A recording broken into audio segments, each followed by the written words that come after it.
Welcome to WagerTalk TV. I'm Kelly Stewart. This is one of my favorite segments. Ask a question on Twitter. So, Teddy, I know. Let's just keep going. We're just going to keep it rolling. Okay, guys? It's one of those days.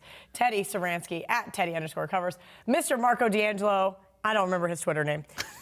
We got a question from Twitter. Ask, at Husky Raven asks, explain the concept of betting a number rather than betting a team. Oh, that's a very simple concept.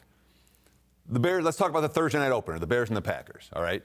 If you say, I like the Bears, the Packers are better again. I like the Packers. Well, the Packers opened with +4, and they were 4 all summer.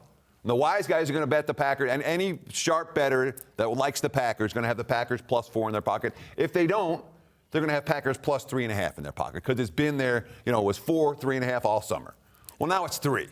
All right, now, if you're betting on the Packers, you're betting a team. You're not betting a number. And, when I first moved to Vegas, I used to go to the Tuesday group every Tuesday during football season for, a couple of decades, for whatever, 15 years, as long as it lasted. And every time you go around the table, well, it's not like I like so-and-so. It's I bet so-and-so at this number. So it's a point spread that you're looking for with a team, not just the team itself. Marco, a lot of the times I tell people on Twitter, stop, I'm betting a number, not a team. It's so-and-so catching just the number of points, whether it's a backdoor cover, whether they're covering the entire game. It doesn't matter to me. Your thoughts on this ideology? Oh, absolutely. And Teddy's example is great, but that's a little bit different, as you talked about in another video, because that line's out there for so long. What guys do when opening numbers come out, there's certain numbers that guys are almost automatically going to grab.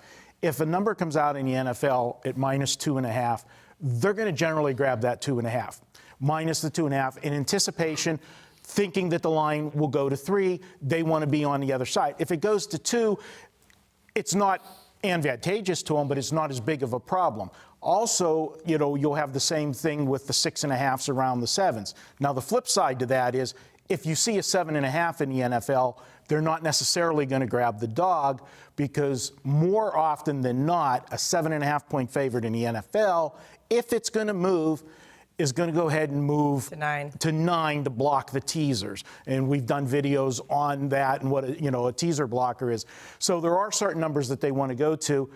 In college football, I see more stuff around bigger numbers because lines will move 1.5, 2 points. And if you get a number, if I can get a 20, I'm going to grab that 20 or 19.5 because as the steam starts to follow, if that thing goes to 21, 21.5, you're going to be able to pick up some live numbers. And if it does go the other way, there are dead numbers if it goes against you, in my opinion.